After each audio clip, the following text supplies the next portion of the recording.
জীৱনত প্ৰথমবাৰ মই শুকতি মাছ বনাবলৈ লৈছোঁ। এয়া হ'ল মাছ শুকুৱাইছিলোঁ, জুই চাঙত শুকুৱাইছিলোঁ। এয়া মাছ। এইফালে মই ক'লা কচু লৈছোঁ কেইডালমান, আৰু এইফালে নহৰু কেইফুটামান লৈছোঁ বাকলি নুগুচোৱাকৈ। এয়া কিছুমানে মিক্সিত দিও বনায়, তাৰপৰা আৰু ঢেঁকীটো খুন্দে। যিহেতু আমাৰ ঢেঁকী নাই মিক্সিত আৰু ভাল নালাগে, যিহেতু আমাৰ ডাঙৰ খুন্দুনা এটা আছে, সেয়াতে ভৰাই লৈ খুন্দিম সকলোবিলাক। আৰু সকলোবিলাক খুন্দি মেলি আপোনালোকক ৰিজাল্টটো দেখুৱাম। শুকতি মাছ বাৰু কোনে কোনে খাই ভাল পায়, মোৰ হ'লে বহুত প্ৰিয়। সেয়া মই খুন্দি লওঁ। মাছ দি দিওঁ দেই।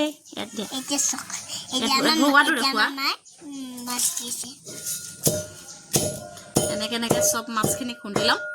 মোক দেখুৱাব লাগে।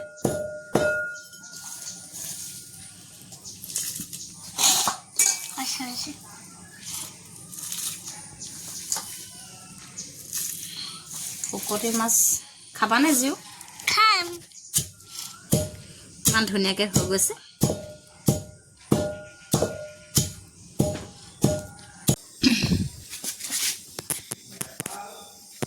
কচু আৰু নহৰুখিনি যে খুন্দিছিলোঁ, সেয়া মাছখিনিৰ লগত ধুনীয়াকৈ সানি দিলোঁ, বা মই খুন্দি দিলোঁ বাৰু, ভৰাই লৈ ধুনীয়াকৈ খুন্দি দিলোঁ।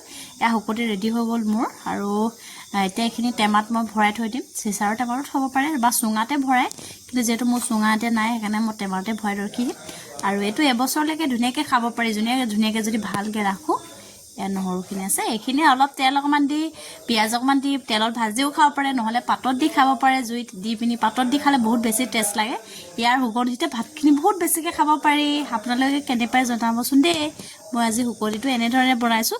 যদিহে আপোনালোকে বেলেগ ধৰণেও কিছুমানে বনায়, মোক জনাবচোন।